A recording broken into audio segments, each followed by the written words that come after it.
क्या आप जानते हैं कि जब कोई सरकारी कर्मचारी अपने ड्यूटी कारणों या यूं कहें कि अपने कार्यालयीन कर्तव्यों के निर्वहन के दौरान किसी चोट, बीमारी या दुर्घटना का शिकार होकर हॉस्पिटलाइज होता है, तो इस हॉस्पिटलाइजेशन की अवधि के दौरान उस पर कौन से लीव रूल एप्लीकेबल होते हैं, साथ ही उसे किस तरह से वेतन और भत्ते प्रदान किए जाएंगे। ऐसा भी हो सकता है कि हॉस्पिटल से डिस्चार्ज होने के बाद भी कर्मचारी को कई दिनों, हफ्तों या महीनों तक छुट्टी पर रहना पड़ सकता है। तो इस स्थिति में कर्मचारी पे कौन से लीव रूल एप्लीकेबल होंगे, क्या उसके लीव रूल अकाउंट से छुट्टियां डिडक्ट की जाएंगी या नामे डाली जाएंगी या अतिरिक्त रूप से छुट्टियां प्रदान की जाएंगी, साथ ही उसे किस तरह से वेतन और भत्ते प्रदान किए जाएंगे। नमस्कार, आप देख रहे हैं सीपी के कॉर्नर और मैं हूं आपका दोस्त सीपी कोचोर। इस वीडियो में हम बात करने वाले हैं work related illness and injury leave के बारे में। वीडियो में हम उन सभी सवालों के जवाब तलाशने की कोशिश करेंगे जिनकी चर्चा हमने वीडियो के शुरू में की है। तो बने रहिए सीपी के कॉर्नर के साथ। और हाँ, अगर आपने सीपी के कॉर्नर को अभी तक भी सब्सक्राइब नहीं किया है, जल्दी से कर लीजिए ताकि सीधी और सरल भाषा में फैक्ट के साथ वीडियो सबसे पहले पहुंचे आपके पास। आइए मिलकर शुरू करते हैं।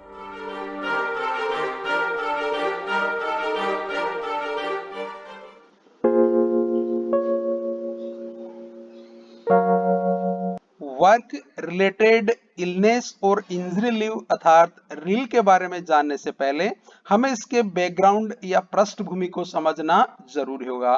तो आइए देख लेते हैं कि 7th पे कमीशन इंप्लीमेंट होने से पहले सीसीएस लीव रूल 1972 के रूल 44, रूल 45 और रूल 46 में क्या प्रावधान किया गया था। आइए रूल 44 देख लेते हैं। इसमें प्रावधान किया गया था special disability leave for injury intentionally inflicted के बारे में। रूल 45 में प्रावधान किया गया था special disability leave for accidental injury के बारे में। और रूल 46 में प्रावधान किया गया था हॉस्पिटल लीव के बारे में। आइए अब देख लेते हैं कि 7th पे कमीशन की रिकमेंडेशन के इंप्लीमेंटेशन के बाद क्या बदलाव आ गया है। तो बदलाव आ गया है रूल 44 में। जो रूल 44 पहले special disability leave for injury intentionally inflicted था, अब उसे एक नए छुट्टी नियम नाम के साथ बदल दिया गया है और ये नया छुट्टी नाम है work related illness and injury leave अर्थात रिल। अर्थात रूल 44 को एक नया नाम दे दिया गया है, नया छुट्टी नाम दे दिया गया है। साथ ही रूल 45 और रूल 46 का जिसका अध्ययन हमने अभी किया, उन्हें डिलीट कर दिया गया है। आइए अब एलिजिबिलिटी चेक कर लेते हैं। रिल may be granted to a government servant whether permanent और टेम्परेरी। अर्थात सभी सरकारी कर्मचारी चाहे वो परमानेंट हो, टेम्परेरी हो या स्थायी हो या अस्थायी, उन्हें रिल का लाभ दिया जाएगा। और ये कब दिया जाएगा? Who suffers illness or injury that is attributable to or aggravated in the performance of her or his official duties or in consequences of her or his official position।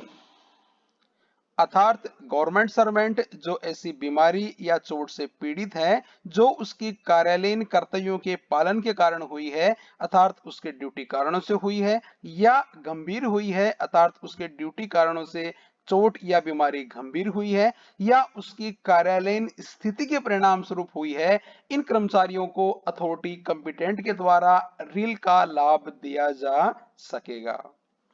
आइए अब देख लेते हैं कि ड्यूरिंग हॉस्पिटलाइजेशन कर्मचारियों पर किस तरह से रिल रूल एप्लीकेबल होंगे। Full pay and allowances will be granted to all employees during the entire period of hospitalization on account of रिल। अर्थात सभी कर्मचारियों को ड्यूरिंग हॉस्पिटलाइजेशन की जितनी भी अवधि होगी, जितना भी पीरियड होगा, फुल पे और अलाउंसेज ग्रांट किए जाएंगे जिन कर्मचारियों पर रिल रूल एप्लीकेबल होंगे। आइए अब देख लेते हैं कि बियॉन्ड हॉस्पिटलाइजेशन कर्मचारियों पर रिल रूल किस तरह से एप्लीकेबल होंगे। तो आइए इसमें फर्स्ट रूल देख लेते हैं। Government servant other than military officers will be paid full pay and allowances for the 6 months immediately following hospitalization. अर्थात कर्मचारी के हॉस्पिटल डिस्चार्ज होने के ठीक बाद 6 महीने तक कर्मचारी को फुल पे और अलाउंस दिए जाएंगे।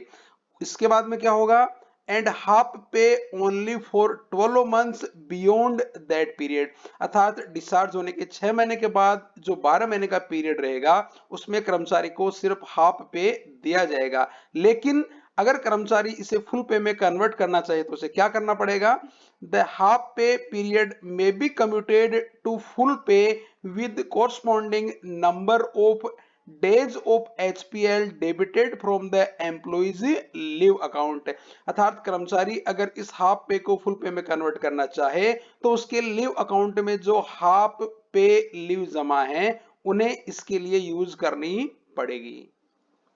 आइए बियॉन्ड हॉस्पिटलाइजेशन के दूसरा पॉइंट देख लेते हैं। For officers of the central arm police forces अर्थात CAPF, full pay and allowances will be paid for the 6 months immediately following hospitalization and full pay only for the next 24 months। ये किसके लिए लागू है, ये लागू है सेंट्रल आर्म पुलिस फोर्सेज के जो ऑफिसर्स है उनके लिए। उन्हें हॉस्पिटलाइजेशन के बाद 6 महीने तक फुल पे दिया जाएगा विथ अलाउंसेज के, लेकिन इसके बाद अर्थात डिस्चार्ज होने के 6 महीने के बाद जो अगले 24 महीने होंगे उसमें इन कर्मचारियों को केवल फुल पे दिया जाएगा, अर्थात अलाउंसेज नहीं दिए जाएंगे। लेकिन इसमें तीसरा पॉइंट और देखते हैं कि personal below the rank of officers of CAPF, अर्थात वो कर्मचारी जो ऑफिसर रैंक में नहीं आते हैं, will be paid full pay and allowances, उन्हें फुल पे और अलाउंस दिया जाएगा with no limit regarding the period of leave, और जिसके लिए किसी भी पीरियड की कोई सीमा नहीं होगी। इसका सीधा सा मतलब यह है कि अगर कोई ऑफिसर रैंक से नीचे का कर्मचारी हॉस्पिटल से डिस्चार्ज होने के बाद भी उसे अगर छुट्टियों की जरूरत है तो उसे फुल पे और अलाउंस के साथ ये छुट्टियां दी जाएंगी बिना किसी टाइम लिमिट के साथ। आइए अगला पॉइंट देख लेते हैं। In the case of persons to whom the Workmen Compensation Act 1923 applies, the amount of leave salary payable under RIL shall be reduced by the amount of compensation payable under the act, अर्थात वो कर्मचारी जो workman compensation act 1923 के अंतर्गत आते हैं उन्हें रिल के अंतर्गत जो लीव सैलरी मिलेगी उसे रिड्यूस कर दिया जाएगा जो अमाउंट ऑफ कंपनसेशन उन्हें इस एक्ट के अंतर्गत मिला है। आइए अगला पॉइंट देख लेते हैं। नो EL और HPL will be credited during the period of employees is on रिल, अर्थात कर्मचारी या अधिकारी जब वर्क रिलेटेड इलनेस और इंजरी लीव पे होंगे तो उनके खाते में EL और HPL क्रेडिट नहीं की जाएंगी। और आइए अब रिल रूल का लास्ट पॉइंट देख लेते हैं। This leave rule is effective from 11 दिसंबर 2018, अर्थात रिल रूल जो एप्लीकेबल हुए हैं वो कब से हुए हैं, 11 दिसंबर 2018 से।